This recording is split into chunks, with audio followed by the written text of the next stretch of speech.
Hey guys, it's Steve from Life in 207, and I had a huge day on Saturday. I went to an estate sale in the morning, a flea market in the afternoon, the Restore, and then a huge Facebook Marketplace score that was kind of impromptu and last minute. So, right now I'm going to show the stuff I got for the estate sale. Now, the estate sale started on Friday, like most of them do up here in Maine. And so I work Fridays, so Saturdays usually is where the deals, and sometimes it's just crumbs left over. Sometimes there's great things to be found. I dig through everything and I look for everything. So I didn't get a great deal this time. I think I might even actually paid too much.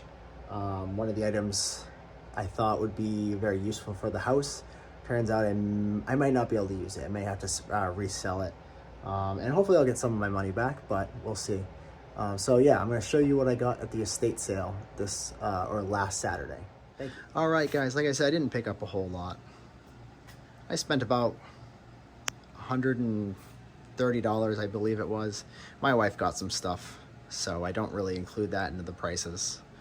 But yeah, I don't think I got a great deal today, or then. But I definitely got some stuff, so let's take a look.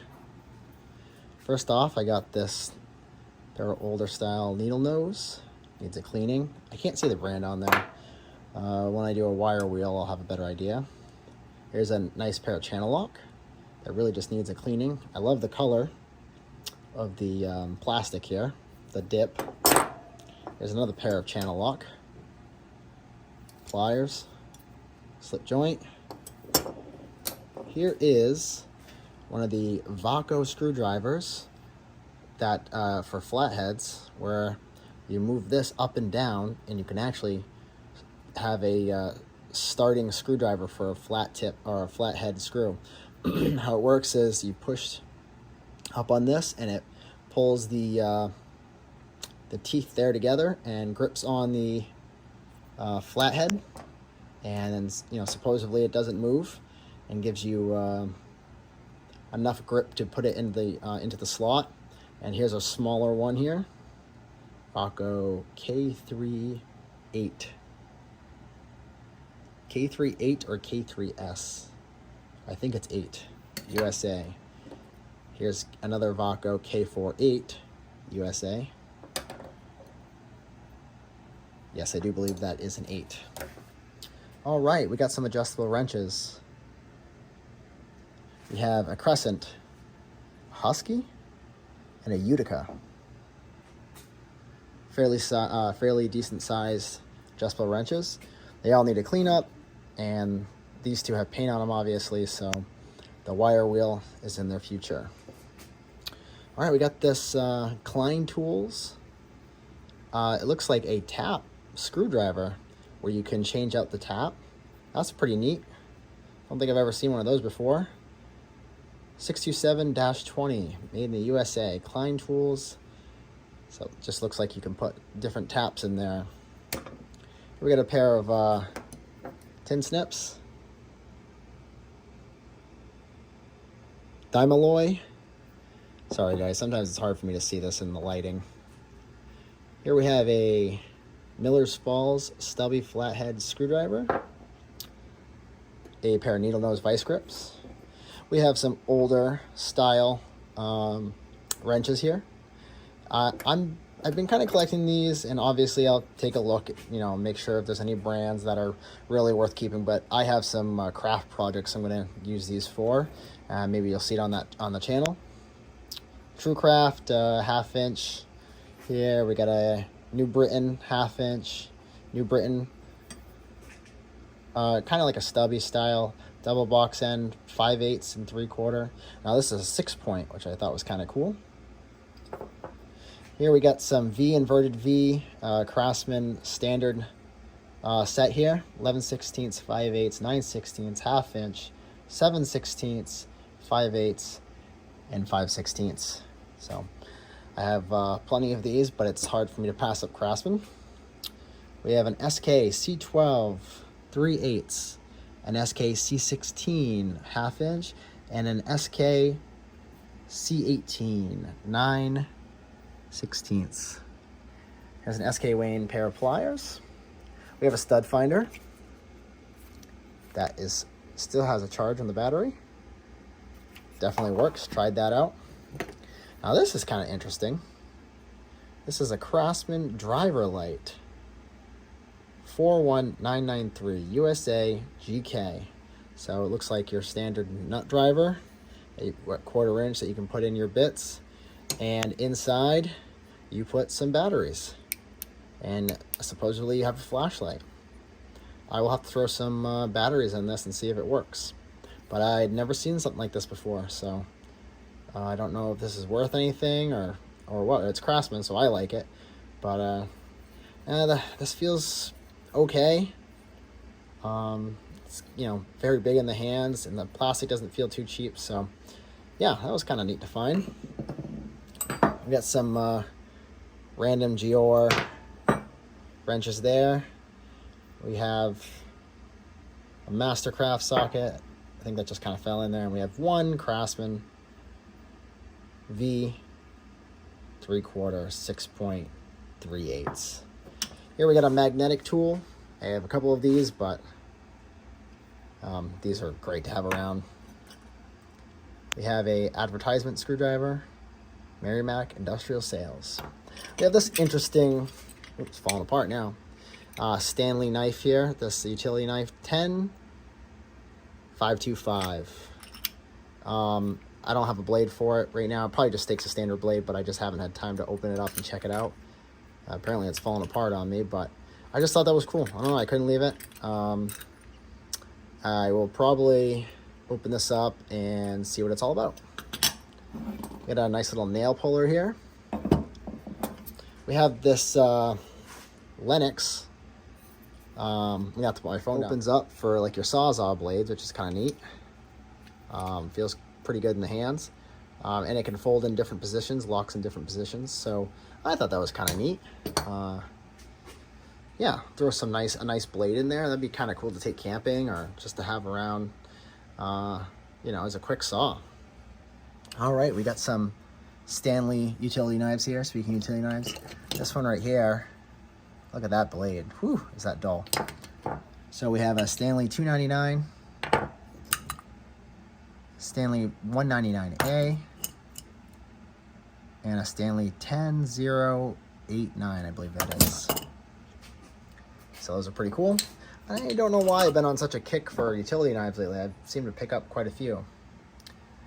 I wish I had found all 4 of these. They're not anything special. They're just little dollies for furniture or heavy items like tables and stuff like that. I used to use these at one of my previous jobs, and they're just awesome if you have to move a heavy table. Honestly, I just thought they looked cool. They're a lot older than the ones I'm used to using, and I just like the way they look. So yeah, I buy all this stuff at bulk prices, so threw them in the bag. All right, some household stuff or some consumables. We got some solder wire, some epoxy from Loctite, and a 7443 automotive light bulb. So those will get thrown in the supplies area, I guess. And we got a vise here, a little 4-inch vise. It's pretty painted up. It's Colombian. It's it's 3.5, excuse me. It's a G43. It definitely needs to be cleaned up with all the paint that's on it. And I've been on quite a vise kick lately, so I have I have this whole little shelf up here that I gotta get to. And they're kind of growing.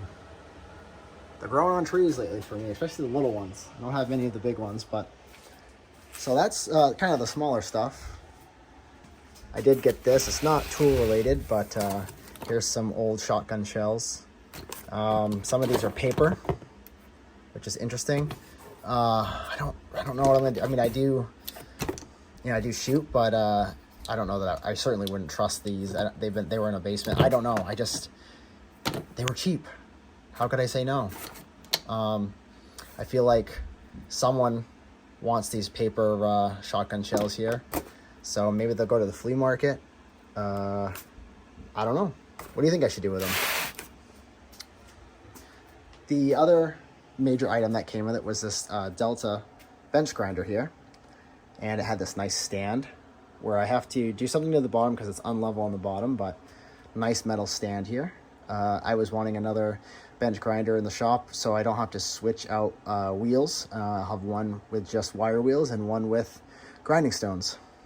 The other major thing I got was this roughly, I'd say about 100 foot of generator cord. Now this is the item I was most excited about, which I was fine paying the $130 for all of everything, including this. I thought I could use this for my generator. I'm still looking into it. It looks like the guy who made this is a custom made cord. Might have been running, either he was just running the bare minimum in his house and wasn't worried about exceeding amperage, or he just didn't care, because this should be 10 gauge and it's 12 gauge. And so yes, technically I could plug it in, but my breaker for my generator that goes into my house, that backfeeds my house with an interlock, is rated for 30. So I don't want to accidentally overpower this line and cause a fire. So I'm going to do a little bit more research and see what I can do. Worst case scenario, I'm sure someone would love to have this for an RV, or if they are a little less concerned about safety than I am, maybe they'll get a good deal from me. So I'm going to do a little bit more research on it and see if I can use it for, maybe I'll use it for my shed and use one of the smaller generators I have. We'll see.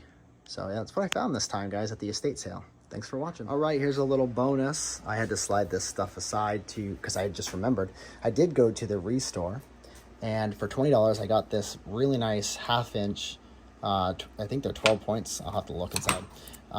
This 1/2 inch drive set that goes up quite a bit. We got a 28, 29, 30, 32, and 36. It'd be great to have some of these socket sizes at home. These are the Chinese Craftsman. Yeah, these are the Chinese-made Craftsman. But it'd be great to have that in 1/2 inch here, especially in metrics. So it was missing. It was missing one, and it looks like it would be missing the 27. So not a big deal. So $20, I don't know. I feel like that was a good deal, right? What do you think? And some other small things. And I hate, I love supporting the Restore. It's a great place. But I hate that they do like individual sockets for $1. They just won't go below $1. But you know what? It's for a good cause, so whatever. Here's Craftsman underline C and someone's initial. And that's, I think that's 5/8, if I could just read it right. 12 point there, 1/2 inch.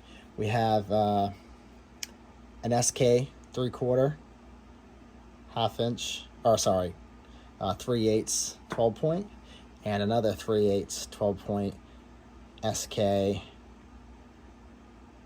and this one is 11/16. So, you know, I don't want to pay $1 per socket, but it's the Restore. It's all going, you know, Habitat Humanity. It's a good cause. So, hey, what can I say? For $20, $23, I think I got some good stuff. Thanks for watching.